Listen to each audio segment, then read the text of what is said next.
CBSE class 10th के math को लेकर जो सैंपल पेपर 2025 के लिए जारी किया गया और एक्सपर्ट की क्या राय है लास्ट मिनट रिवीजन के रूप में क्लास 10th की मैं बात कर रहा हूँ मैथमेटिक्स के पेपर को लेकर। तो आप देखेंगे तो बहुत सारी चीज़ें पता चल जाएँगी। यहाँ पर कहा जा रहा है कि सीबीएसई क्लास 10th का जो मैथ स्टैंडर्ड का एग्जामिनेशन 10th मार्च को शेड्यूल्ड है, मंडे डे है, उस दिन आपको एक बहुत बड़ा रोल प्ले होगा। यह एग्जामिनेशन ईज़ी तो कतई नहीं होगा जिसकी अनुमान लगाया जा रहा है। ये पेपर लेकिन मैं ये भी नहीं कह रहा हूँ कि यह डिफ़िकल्ट होगा, आप समझ लीजिए।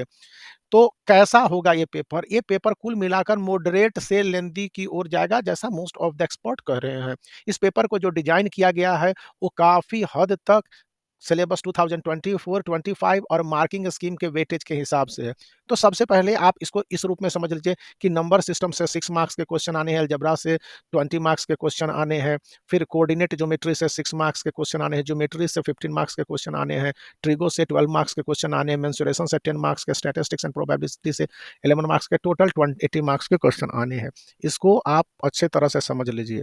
फिर जो इसका प्रोमिनेंट फीचर है, इंपॉर्टेंट फीचर है, ये मैं बता देता हूँ सीबीएसई क्लास 10th के मैथ को लेकर कि इसे डिजाइन किया गया है कुछ इस तरह से कि आप एक्यूरेट और इक्वली बेहतर आंसर बनाएंगे, मार्क्स मिलेंगे। इसे सीबीएसई क्लास 10th के मैथ के सिलेबस के हिसाब से असाइन किया गया। इसमें सभी इंपॉर्टेंट चैप्टर को शामिल किया गया है। एडिशनल क्वेश्चंस भी दिए गए हैं जो कि केस बेस्ड हैं और इसके साथ बहुत सारे एक्सपर्टीज को लाया गया है। अब देखिए जैसे कि यहाँ पर सीबीएसई क्लास 10th के मैथ का सैंपल पेपर और उनका सॉल्यूशन भी आपको दे दिया गया है। फॉर एग्जांपल सेक्शन ए में रहेगा कि फाइंड द वैल्यू ऑफ के का वैल्यू पता करना है और इसके लिए ए आपका एक इक्वेशन दे दिया गया, एक इक्वेशन ए है और यहाँ पर और इसके बाद आप बताइए कि इसके क्या आंसर होंगे। इस तरह से है, बहुत सारे स्टूडेंट इसके कोई भी आंसर लिखते हैं। यदि आप कोई भी ऑप्शन को सही बता रहे हैं ए बी सी डी तो उसके साथ वाले नंबर को भी लिखिएगा। अगर हाफ लिखिएगा तो कंफ्यूजन होगी और हाफ मार्क्स दिए जाएंगे। फिर इस तरह से आपको एक सेकंड क्वेश्चन दे दिया जाएगा। देख लीजिए कि triangle A B C similar triangle P Q R है और ए एम और P N R altitude of A B C and triangle P Q R respectively. A B to and P Q square square होगा, A B square और P Q square 25/36 है। तो अब A N और P N निकालने हैं। यहाँ पर भी आपको ऑप्शंस के सही चुनाव करने हैं। आंसर नीचे आपको दे दिया गया है, अभी मैं दिखला देता हूँ। जैसे कि the circumference of the circle increases 2 pi and 4 pi are.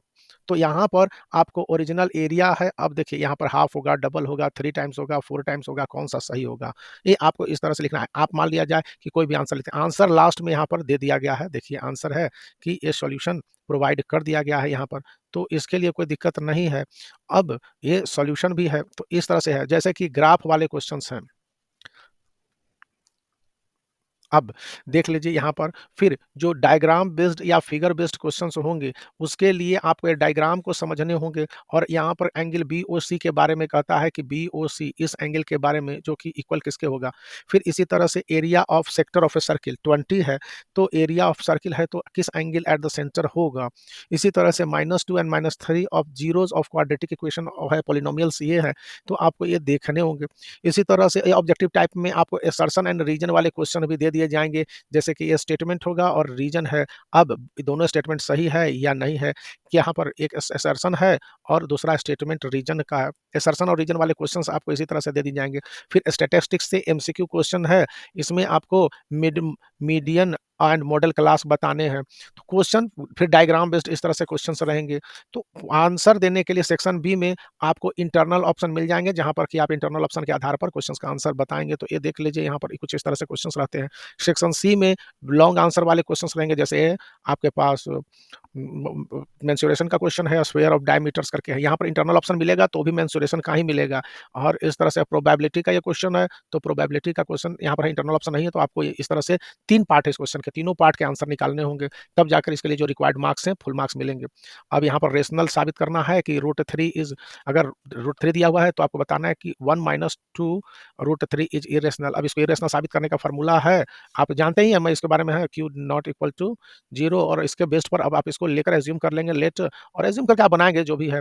फिर ये डायग्राम बेस्ड इस तरह से क्वेश्चन है। फिर ये आइडेंटिकल क्वेश्चन है ट्रिगो का, तो ये आइडेंटिकल क्वेश्चन सॉल्व करने हैं। फिर डी में आपको रेशियो से है और फिर ए आपको प्रूव करने हैं, तो सिमिलैरिटीज से और ए वो आपके यहाँ पर इंटरनल ऑप्शन देख लीजिए कि अगर आपके पास इंटरनल ऑप्शन में दे दिए जाएँगे, तो यहाँ पर आपके उसी से है ट्रायंगल का ट्रायंगल से ही है।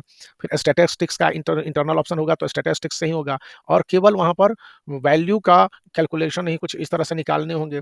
अब सेक्शन ई है, थोड़ा-सा लॉन्गेस्ट एवर क्वेश्चन होगा, ये न्यूली इंट्रोड्यूस्ड है, तो इसको आप ध्यान से देखेंगे कि किस तरह से बनाए गए हैं और इसको सॉल्व करेंगे। यहाँ पर भी आपको इंटरनल ऑप्शन वाइडली मिलेंगे, तो टोटल आपको 38 टू 39 क्वेश्चन मिलेंगे और इसका आंसर भी मैं आपको दे दे रहा हूँ। तो वीडियो को लाइक कीजिए, चैनल को शेयर कीजिए, सब्सक्राइब करना